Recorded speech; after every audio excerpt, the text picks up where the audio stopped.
이제 보시면 목화토금수 오행 중에서 지금부터 이 수의 영역들인데 수도 양수가 있고 음수가 있어요. 천간의 양수는 임수가 되고 음수는 개수가 되는데 이 개수는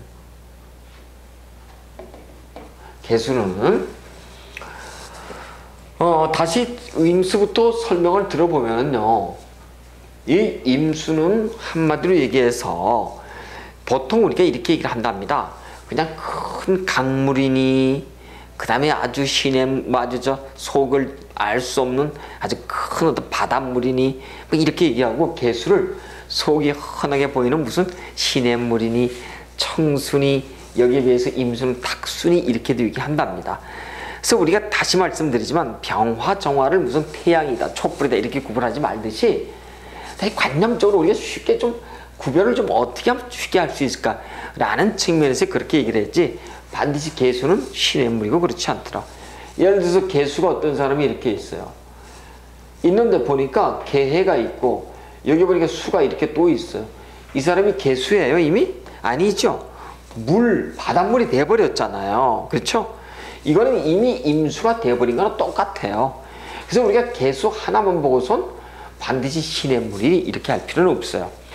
그래서 이 전체를 보고선 그렇게 얘기를 했는데, 관념상 되게 개수라고 한다면 굉장히 성정이 밝고 지혜로운 영역이었습니다. 이 수라고 하는 것은요, 수는 목이 인이고 착하고, 화는 예고, 토는 신이고, 금은 의고, 수는 뭐예요?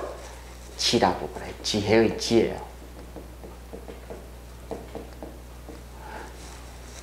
지혜로워요. 여러분 공자님 말씀 중에 이런 거 있죠? 요산요수라는 책 말씀 들어보셨을 거예요. 그렇죠? 공자 말씀 중에서 요산요수가 있어요. 이거 뭐 약산약수가 아닙니다. 요산요수인데 약산약수가 아니라, 즉 어진 자는 산을 좋아하고 지혜로운 자는 어디를 좋아한다고요? 수를 좋아해요.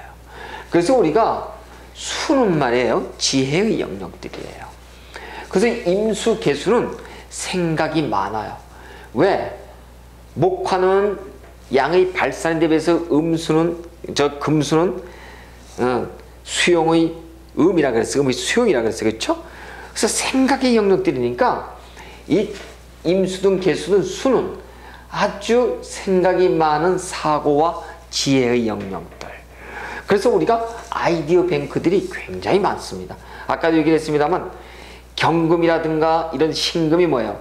역사적인 어떤 혁명이 전면에 나서 행동을 하는 사람이야. 의를 낳기 때문에. 그럼 그 행동을 하게끔 누군가가 전략을 짜고 기획을 짜지요. 누구냐면 임수개수들이 짠답니다. 그래서 역사의 전면에 드러나지 않는 사람들이 실제는 실세들이야. 대통령을 만들기 위해서 대통령을 만들었던 그림을 그렸던 사람들이 있을 거 아니에요. 그 사람들이 수의 영역들이라고요. 그래서 실제 수는 무서워요. 아까 우리가 토 얘기했을 때 땅을 파보거나 물기를 재봐야지만은 우리가 알 수 있듯이 수도 재보지 않고 몰라. 그래서 이 수를 놓잖아요. 속을 알 수가 없어. 속을 알 수 없다는 건 무서운 거예요. 여러분 바닷가에서 이렇게 배를 타고 밑을 보세요. 멀리 보면 아름답지만 밑을 보면 무섭다는 생각이 어떤 데는 들어요. 그렇죠? 안 보이니까 속이. 이렇듯이 우리가 임수라고 개수라고 하는 것은 저렇게 속을 알 수 없는 영역으로서 예전부터 무슨 사기꾼의 이유가 많다라고 얘기하는데 그거 다 거짓말이고요. 단지 수가 많아도 수를 극하는 것이 토거든요. 나를 극하는 것은 나, 일, 돈, 명예고 명예, 자율성이거든. 나를 컨트롤하는 거고. 그래서 나를 극하는 토가 없으면은 아마 저 사람은 남을 속일 수도 있을 만한 저러한 심리가 있겠구나 라고 얘기를 해야지, 사주팔자에 보니까 토도 있고 다 있는데 단지 수만 먹어서 너 남 속이는 사람인지 이렇게 얘기해서는 안 된다는 겁니다. 이렇듯이 우리가 이 임수 같은 경우를 보게 되면은 천간동물로 보면은요, 임수는 뭐냐면 보세요. 이렇게 생겼어요. 이렇게 생겼어요. 이게 뭐예요? 제비라 그래요. 임수 쓸 때 이렇게 쓰죠? 이걸 우리가 제비 그래요. 제비. 제비처럼 생겼어. 임수를 놓은 사람들이 우리가 스타일리시하다 그래요. 우리가 정화가 아까 족제비를 놨잖아요. 그렇죠? 족제비가 밍크잖아. 밍크는 멋과 맛의 어떤 달인들이 많아요. 그리고 세련됐고 실제 그걸 추구하고 화려함을 추구하는 데 비해서 임수는 자체가 뭐예요? 요 제비를 놨기 때문에 몸매가 가냘픈 사람들이 굉장히 많은데 그렇다고 해서 뭐 뚱뚱하지 않은 사람도 없다는 건 아니에요. 단지 이렇게 스타일리시한 사람들이 많은데 제비는 말입니다. 반드시 가정을 위해서 자기 새끼를 위해서 아주 거소를 옮기면서까지 어떻게 한다고요? 잘 먹여 살리는 영역들. 그래서 임수를 놓게 되면 주로 자식들을 잘 건사해서 먹여 살리는 영역들이 대단히 많아요. 자식에 대한 일이라고 한다면 발벗고 나서는 경우가 대단히 많거든요. 그래요. 그래서 이 임수는 아주 교육자적인 측면이 강해서 교육자적인 어떤 사업이라든가 이런 쪽에서 돈을 버는 사람들이 대단히 많습니다. 근데 일반 사업에서는 대체적으로 망조가 되는 경우가 대단히 많답니다. 그래서 물론 임수도 내가 어떤 임수 자체가 물이잖아요. 물 건너서 하는 해외 사업들 이런 쪽에서 인연을 맺거나 해서 돈을 버는 사람들이 대단히 많지만 어쨌든 임수는 기본적으로는 교육과 연관을 맺고 그 다음에 첨간동물 말고요. 우리가 자의 형상으로 한번 들어가 볼까요? 자의 형상을 놓고 보니까 임수는 이렇게 뭘로 나왔나요? 첨간동물은 제비지만 자의 형상은 임수, 위, 추, 로 이래서 가을비 이렇게 얘기를 한답니다. 추로 이래서 가을비를 놨어요. 여러분 가을비가 도움이 돼요? 안 돼요? 별로 도움 안 되죠? 똑같아요. 아까 무토가 무토 위, 하, 노를 놨어요. 무토를 놓으신 분들은 어떻다 그랬던가요? 그래서 멜랑꼴이라 그랬어. 약간 우울한 성격이 없지 않아 있어요. 돌아서면은 쓸쓸함이 묻어 있다고요. 그 사람들은. 이렇듯이 임수를 놓은 사람도 자칫 잘못해서는 가을비를 놨기 때문에 어떤 일들이 무의로 돌아가기 쉬워요. 내가 추구하고자 하는 일들의 결과가 무의로 돌아가기 쉽더라. 그래서 임수를 놓으신 분들은 어떤 한 가지 자기 자격에 올인하지 않으면은 반드시 실패하기 쉬운 영역들이에요. 대표적으로 교육자 명식이 많답니다. 임수를 놓게 되면은요. 그래서 우리는 이 추로 가을비가 사실은 도움이 안 되겠죠. 뭔 도움이 되겠어요. 그렇습니다. 그래서 첨간동물 우리가 제비로서 그 다음 자의 형상은 우리가 가을비로서 이렇게 놓지만 임수는 색으로 보면 검은색이에요. 검은색인데 바다처럼 시면을 놓았기 때문에 속내를 알 수 없는 영역으로 들어가더라. 알 수 없는. 그래서 여러분 임수하고 여러분이 어떤 계약을 맺거나 임수하고 어떤 일을 진행할 때는 반드시 페이퍼에다가 어떤 요구사항을 반드시 하나하나 확인하고 적는 습관을 들이셔야 돼요. 또 누구랑 기토가 할 때도 그렇더라. 그렇습니다. 진짜. 그래서 기토는 말이 아름답기 때문에 여러분 자칫해서는 휘말려 갈 수 있고 임수는 속을 알 수 없어서 먼저 여기에서 먼저 조건을 제시할 수가 있어요. 그래서 반드시 그러한 단점들을 극복하기 위해서는 여러분들이 어떻게 됐든 간에 우리 문자로 잘 남겨야 되는데 한번 여기에서 우리가 수의 특성을 한번 보시자고요. 이 물, 수의 특성을 보시자고요. 물이 아까 우리가 경금, 이 금은 어떻다 그랬나요? 그냥 이런 스타일이잖아요. 그렇죠. 산 위에서 굴려버리면. 근데 물은 어떻던가요? 물은 반드시 이 길을 따라서 아래로 이렇게 흘러. 금도 물도 둘 다 아이콘이 이렇잖아요. 그렇죠. 반드시 밑으로 흘러. 근데 물은 이런 특성이 있어요. 그냥 쭉 일직선으로 가지 않고 나보다 큰 녀석이 있으면은 돌아가고, 나보다 작은 녀석이 이렇게 앞에 가로고 막 있고 있으면 어때요? 푹 치고 지나가지요. 이렇듯이 나보다 세력이 큰 사람한테는 허리를 굽히고, 나보다도 못난 사람은 어떻게 한다고요? 하대하는 거예요. 그래서 선민성이 대단히 강해. 선민성도 강하고, 또 하나 앞뒤를 재면서 가려고 하는 것. 그래서 따져보면 순리지향인 거예요. 어떻게 보면 약육 강식 속에서 순리지향적으로 사는 거예요. 순리지향을, 여러분 우리가 물이 가는 길을 뭐라고 얘기하는 줄 아시죠? 법이라고 얘기를 해요. 왜 법이라고 얘기하냐면 이 삼수가 가는 길이 뭐예요? 이게 바로 법이에요. 법이라고. 물이 가는 길이 법이라고요. 이 갈 것자잖아요. 이 삼수고.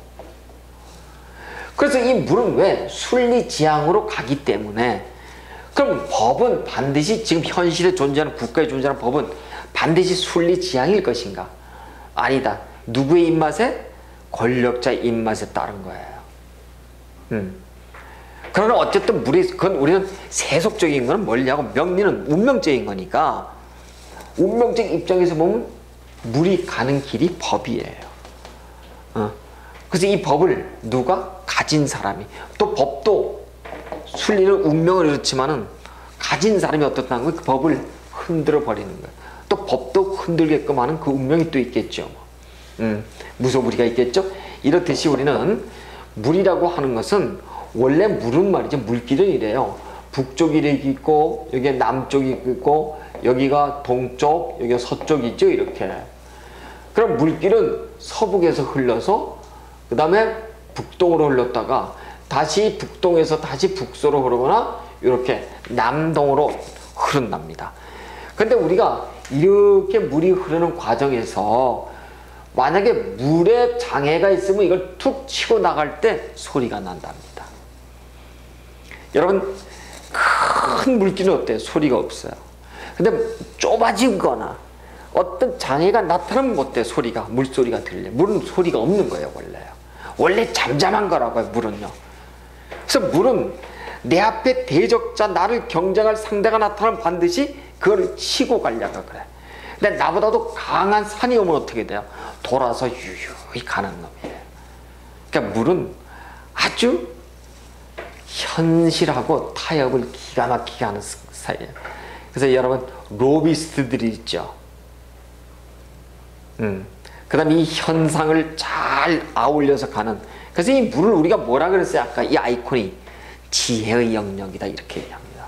그래서 제갈공명이니 손자니 이런 표현을 쓰면 뭐합니다만, 이렇게 계략적이고 책략적인 어떤 사람들이, 그래서 역사를 움직이는 그 원동력에 누가 있냐 보면은 임수가 반드시 있어요.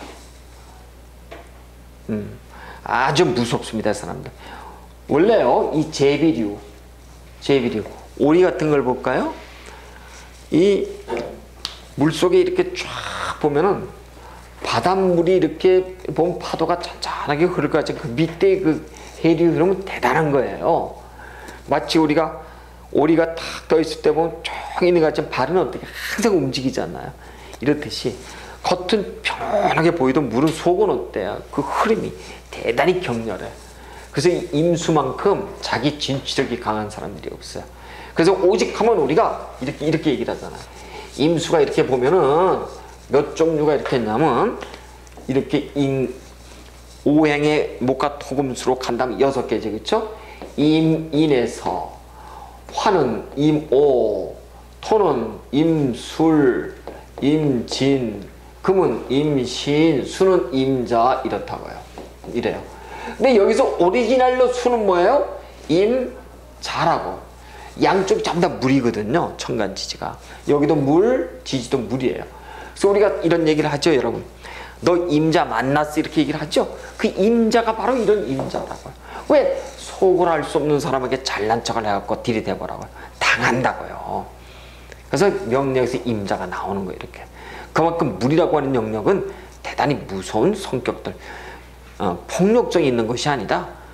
절대 자기 지고자 하는 심리가 이만큼 없는 사람들이에요.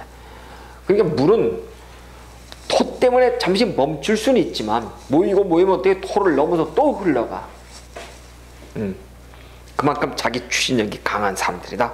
그렇게 볼 수 있습니다. 그래서 이렇게 이제 수와 이제 우리가 건강과 연관해서 보면은 수는 방광하고요, 신장, 심이 아니라 신장, 콩팥 기능이 있죠. 이쪽하고 연관을 맺기 때문에 이렇게 물길이 막히거나 물길이 또 너무 많거나 이렇게 했을 때 오는 병으로서는 주로 신장과 방광, 삼초에 대해서 영향을 미치는데, 신장이 나빠지면 되게 이민의 현상이 들어온답니다. 귀가 멀어지거나 그래요. 그래서 신장, 콩팥, 즉 콩팥이라고 하는 것은 어떻게 보면 내분비 계통의 어떤 문제들이거든요. 그럼 우리가 예를 들어서 저 사람이 심장이 약해 그러면 뭐 예를 들어서 무슨 뭐 운동을 좀 통해 가지고 우리가 좀 강화시킬 수 있지만, 내분기 계통이 좀 나빠지면은 참 이거는 운동으로 고칠 수 있지 힘들어요. 그만큼 이 수라고 하는 것은 우리 인체의 모든 것을 있죠, 아주 중요하게 눈에 보이지 않는 것을 관장하는 굉장히 중요한 역할들을 해요. 실제 하다못해 침샘 하나, 하다못해 우리가 정자 난자를 만드는 생식의 어떤 작용들, 그다음에 어떤 조혈의 작용들, 전부 다 이런 것들이 어디서 나오느냐? 수의 영역들이에요. 그래서 굉장히 중요합니다. 수를 다스린다는 것이. 그렇습니다. 그래서 이렇게 수에 대해서 우리가 봤다고 한다면, 이번에는 음수의 대표적인 개수에 대해서 한번 좀 알아보시자고요. 자, 개수는 문자 그대로 이 개수는 음수가 됩니다만, 이 개수는 실제 보시면은 아주 맑은 듯 여린 듯한 그런 물들을 얘기하는데, 이 수는, 이 수가 지금 완벽하게 천간으로서 끝나지만 다시 무엇이 끊어진 곳에 생기냐면 목이 또 생기지요. 간목과 다시 을목이 또 생기는 그 길목에서 죽은 듯 살아내는 절처봉생, 이렇게 얘기한답니다. 절처봉생이라고 얘기하는 것은 끊어진 곳에서 끊어졌지만은 어떻다고요? 끊어진 듯 하지만은 새롭게 생겨나는 것, 이것을 우리가 뭐라고 얘기한다? 봉생, 이렇게 얘기를 해요. 그러면은 끊어진 곳에서 새로움이 탄생되는 것, 이렇게 얘기한답니다. 그래서 이 봉생을 우리는 절처봉생에서 요 수가 새로운 생명, 난자와 정자의 합체에서 새로운 목으로 가기 위해서, 그러니까 이 개수를 낳았으면 누구 마음이에요? 아버지 마음이에요? 어머니 마음이에요? 어머니 마음이에요. 그래서 이 개수를 놓으면 모성애가 어떨까요? 대단히 강해요. 여러분, 우리가 음간들이, 자, 을목 일간, 정화 일간, 기토 일간, 그 다음에 신금 일간, 그 다음에 개수 일간, 이 음간들이 우리가 여명이라고 본다면, 이 여명들의 특징들이, 을목은 생활력이 대단히 강하죠.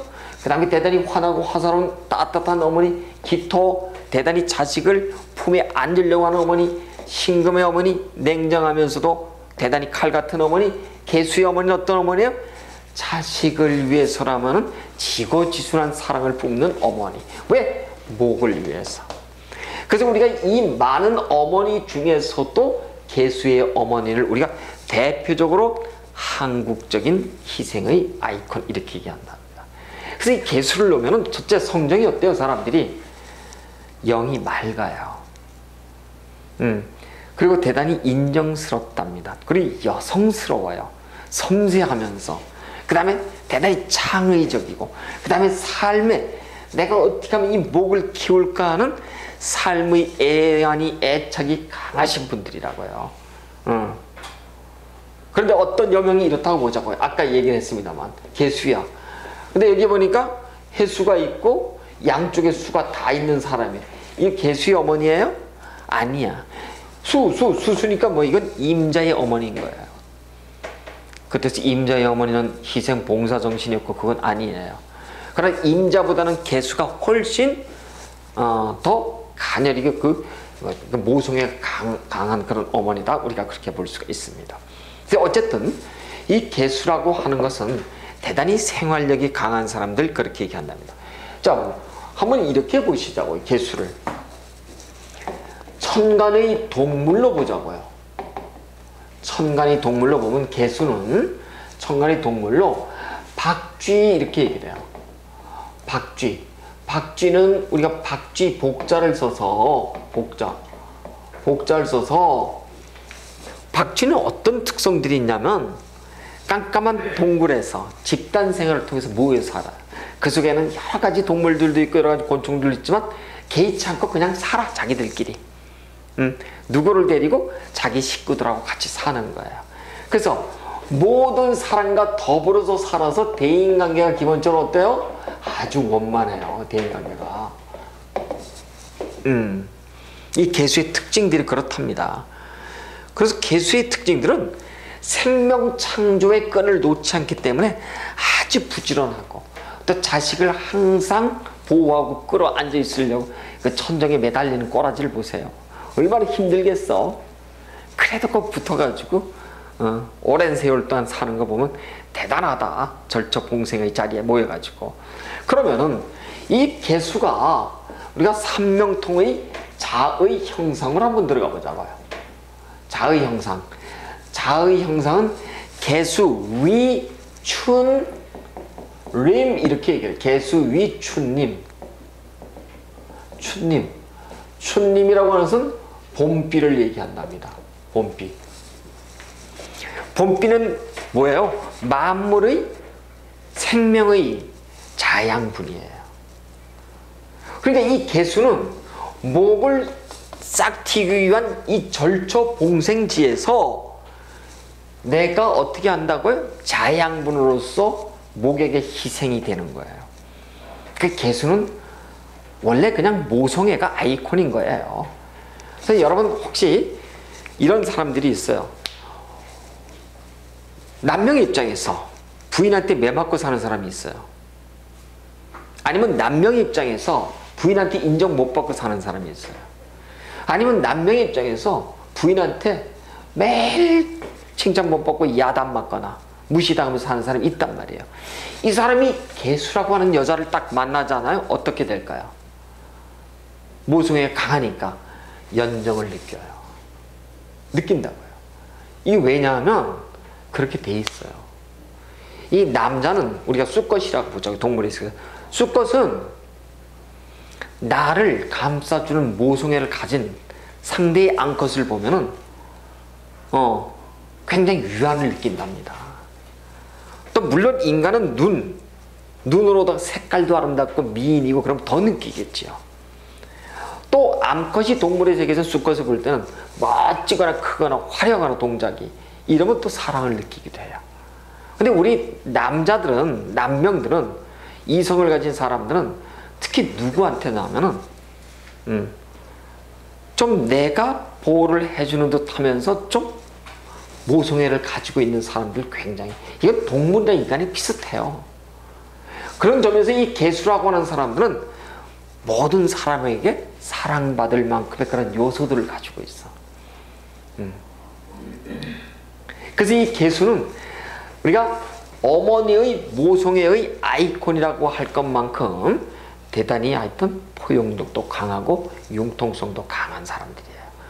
왜? 절처봉생지에서 모든 것을 감싸는 사람들이기 때문이죠. 그렇습니다. 그래서 우리가 이제 이 개수를 가지고 여러분들이 이제 공부를 해보시면은 개수인 사람을 직접 이제 한번 사주팔자를 가지고 풀어보시면 좀 잘 아시겠습니다만, 개수도 여러 가지 종류가 있어요. 몇 가지가 있냐면 6가지밖에 없겠지만은 이 개수라고 하는 사람이 목화 토금수 오행을 놓게 되면 개묘가 있고, 그 다음에 개사, 개미, 개축, 개유, 그 다음에 개해 이렇게 있어요. 개해는 개수의 천간의 마지막이죠. 60갑자 중에서 마지막이 뭐냐면 개해예요. 이 개해라고요. 이거하고 60갑자인데 전부 다 물로만 이루어져 있죠. 이것도요. 개해 다음에 오는 것이 갑자가 와요. 갑목을 틔우기 위한 전부 다 또 새 생명들이겠죠. 60번 돌아가면. 어쨌든 개묘, 개사, 개미, 개축, 개유, 개해가 이렇게 있었을 때 각자 이 사람들의 특징을 보게 되면 대단히 가녀리 들으라. 어떤 대단히 무소불위의 힘, 어떤 자기 진취력 이런 것보다는 전부 다 어떻다고요? 희생, 봉사하는 아이콘들이 대부분이에요. 계묘, 자식을 위해서, 개사, 대단히 아주 호명이죠. 그 다음에 개미, 개축, 개육, 개해들이 전부 다 자식을 위해서, 그 다음에 남편을 위해서 희생, 봉사는 아이콘일 수밖에 없는 것은 바로 이렇게 절처봉생지에 놓여 있기 때문에 우린 그렇다, 이렇게 볼 수가 있습니다. 그래서 이제 이 개수들은 전부 다 보면 이 개수가 맨 마지막에 오면 육식갑자에 오게 되면 개해를 본답니다. 그래서 이 개해를 이렇게 마지막에 육식갑자를 딱 보게 되면 이 개수는 청수예요.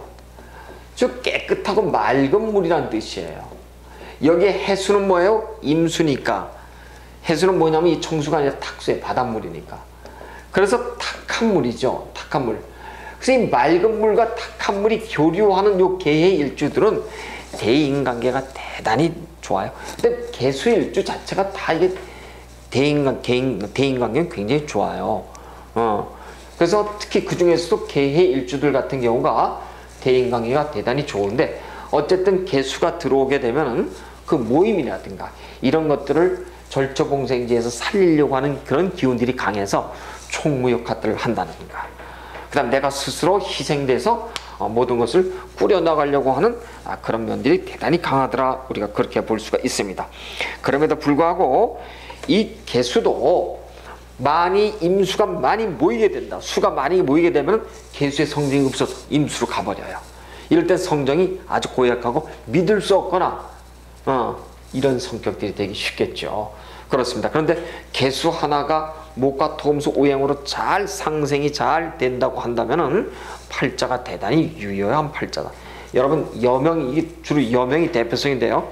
여명이 이렇게 계묘를 놓거나요, 여명이 이렇게 계사를 놓잖아요. 대체적으로 부자들이 많아요. 호텔 하거나 숙박업 하거나 관광 여행 있죠. 이쪽에서 우리나라의 재벌들이 많습니다. 실제요. 그래서 이 사람들은 왜 목욕업하고 왜 호텔 숙박업 이런 것에서 돈을 많이 벌까 생각을 해보니까 이겁니다. 절처봉생지에서 무엇을 탄생시키는 거예요? 생명이죠. 생명을 탄생시키는 곳이 뭐냐면 씻고 자는 곳이에요. 그래서 우리나라에 이게 우연히 일치라고 생각하지 마세요, 여러분. 왜 숙박업, 왜 호텔업, 왜 목욕업, 왜 이런 데서 여명들이 부자가 많을 것인가? 개수일주들이 이것은 생명 창조의 장소이기 때문에 그래요. 그리고 그 개의 일주기도 잘 맞고요. 그래서 여명 속에서 임수일간이거나 개수일간들이 호텔을 한다 그러면 되게 돈 버는 경우가 많아요. 그럼 나는 간목인데 못 벌까? 벌 수 있겠죠. 근데 같은 길이면 임수나 개수일주가 숙박업하고는 훨씬 잘 맞았습니다. 그 다음 교육. 왜? 절처봉생지에서 누구를 목이라는 것을 자식을 키워야 되잖아요. 그렇죠? 그래서 개수나 임수를 놓으면은 교육자를 간다라든가 아니면 호텔 숙박업을 한다라든가, 또한 자식을 출산한다는 의미에서 누구? 병원, 생명공학, 바이오, 벤처 이런 거 있죠? 이런 사업하고 잘 맞는답니다. 그래서 우리는 지금껏 10천간의 10개를 갑을병정, 무기경신을 목화통수 오행의 나를 2개씩 해서 묶어서 공부를 해왔는데요. 다시 말씀드리지만 왜 제가 이렇게 천간을 많은 시간을 들여서 이렇게 정성을 들이냐면, 여러분이 천간 다음 시간에 별 지지를 지금은 뭔지 몰라, 이해가 잘 안 될 수도 있어요. 근데 어쨌든 이렇게 알뜰살뜰 배워 놓으셔야지만은 여러분이 이 기초가 대단히 중요하다는 것을 우리가 고급 신살례반에 가면 아시게 될 거예요. 그래서 신살반에 가서 마음이 급해서 빨리 사주팔자를 풀고자 하는데 실제는 이 천간지지를 꿰뚫지 않고서는 여러분 못 나가요. 못 나간다고요. 근데 나는 배웠어요. 뭘 배우기를. 배운 게 없는 거예요. 배운 게 고작해 간목 그럼 소나무, 전나무, 병화 그럼 태양 이렇게 배웠단 말이에요. 임수 그럼 바다, 개수 그럼 시냇물 이렇게 배웠어. 이게 풀리질 않는단 말이에요. 그래서 시간이 걸려도 아주 정확하고 아주 그냥 우리가 깔끔하게 했던 천간지지를 여러분 마무리를 짓는 그런 어떤 시간으로다가 이번 시간은 천간을 우리가 공부를 했습니다. 자, 혹시 질문 있으신가요?